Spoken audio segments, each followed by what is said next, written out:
Mark शुभवर्तमानामधून आपण वाचू. चौथं जे वाक्य आहे, उद्गार आहे तो मार्क शुभवर्तमान याचा 15वा अध्याय आणि 34वे वचन. तिसऱ्या प्रहराच्या शेवटी येशू मोठ्याने आरोळी मारून बोलला, एलोई एलोई लमा सबक्तानी, म्हणजे माझ्या देवा तू माझा त्याग का केलास. आणि याच वेळेला सबंध धरतीवर पूर्ण अंधकार होता. येशूला जेव्हा गेत्सेमेने बागेमध्ये अरेस्ट करण्यात आलं, त्यावेळेला येशूने काय सांगितलं त्यांना? ही तुमची घटका आहे, ही तुमची वेळ आहे आणि ही अंधाराची सत्ता आहे.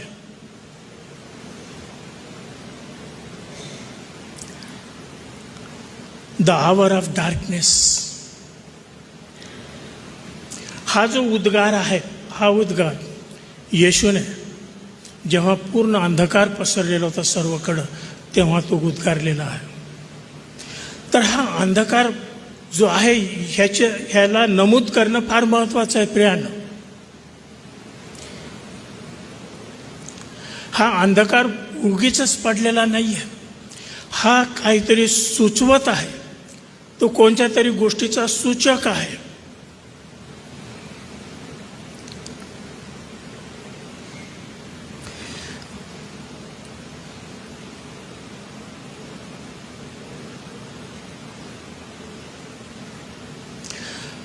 क्रूस खांबावर प्रभू येशू ख्रिस्त आता एकटा टांगलेला आहे.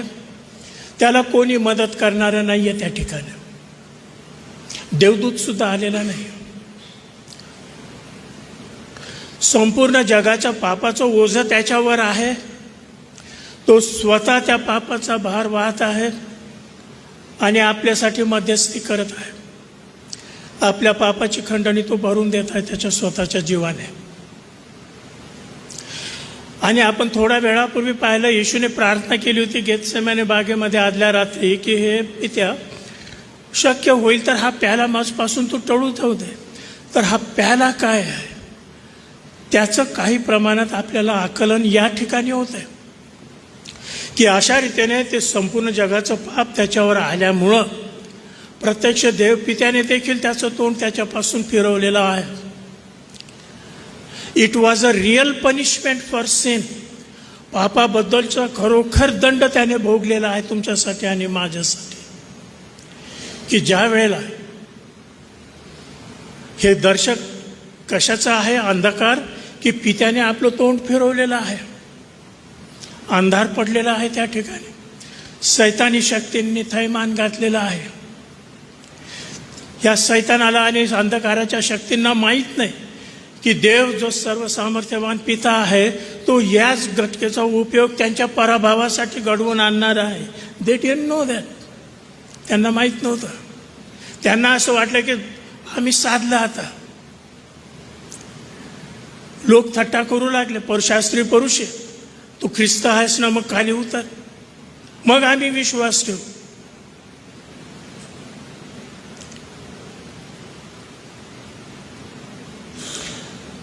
या ठिकाणी येशूचे जे शब्द आहेत, हे शब्द पित्याचं पासून त्याचं जे सेपरेशन झालेलं आहे, पित्यामध्ये आणि त्याच्यामध्ये आता जी आडभिंत उभी राहिलेली आहे पापामुळं मनुष्याच्या,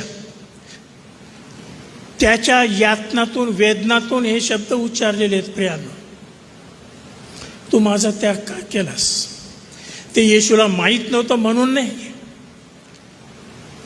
त्याला माहीत होतं की हे संबंध जगाचं पाप त्याच्यावर आलेला असल्या कारणाने जो परमपवित्र प्रभुदेव पिता आहे त्याने तोंड फिरवलेलं आहे. पण तो आत्म्यामध्ये त्याच्या किती विव्हळ झाला त्याच्यामुळं. आतापर्यंत सर्व विरोध त्याला झाला, त्या विरोधामुळं निदान ही खात्री त्याला 100% होते की पिता त्याच्याबरोबर आहे. पित्याच्या इच्छेमध्ये तो आहे. मी आणि पिता एक आहोत याची सतत त्याला खात्री होती, अवेअरनेस होता. परंतु आता या घटकेला संबंध जगाचं पाप त्याच्यावर आलेलं असताना आता पित्यामध्ये आणि त्याच्यामध्ये हा विभक्तपणा आलेला आहे. आणि अतिशय विव्हळ होऊन त्याने हे शब्द उद्गारलेले आहेत. हबक्कुकाचं पुस्तक 1 अध्याय आणि 13व्या वचनामध्ये म्हटलेलं आहे, your eyes are too pure to look on evil. दुष्टतेकडे तुझे डोळे पाहू शकत नाहीत परमेश्वराचे.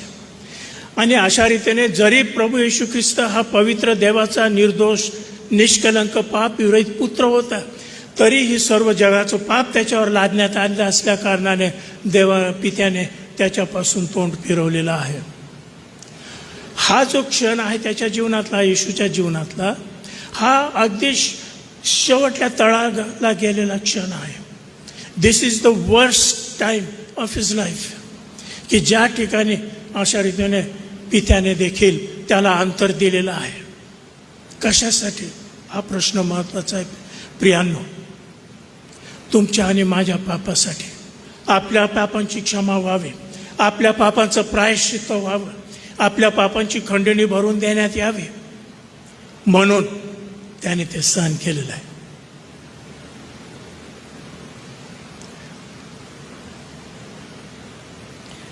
दुसरे करिंथ 5:21 मध्ये म्हटलेलं आहे की ज्याला पाप ठाऊक नव्हते त्याला त्याने पाप असे केले.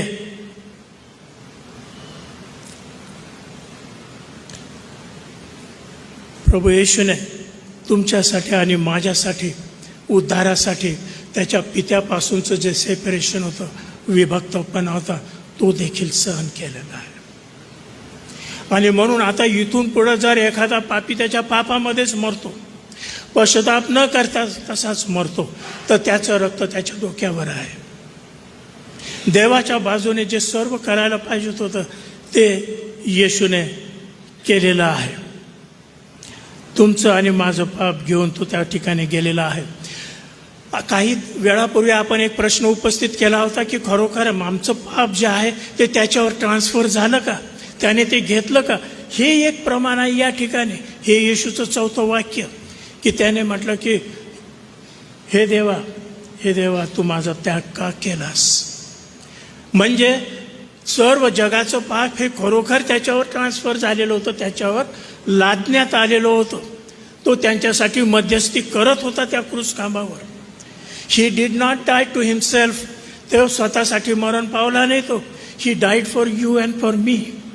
त्याचं हे एक सबूत आहे, प्रमाण आहे या ठिकाणी, की अशा रीतीने अतिशय विवळून त्याने हे उद्गार काढलेले आहेत.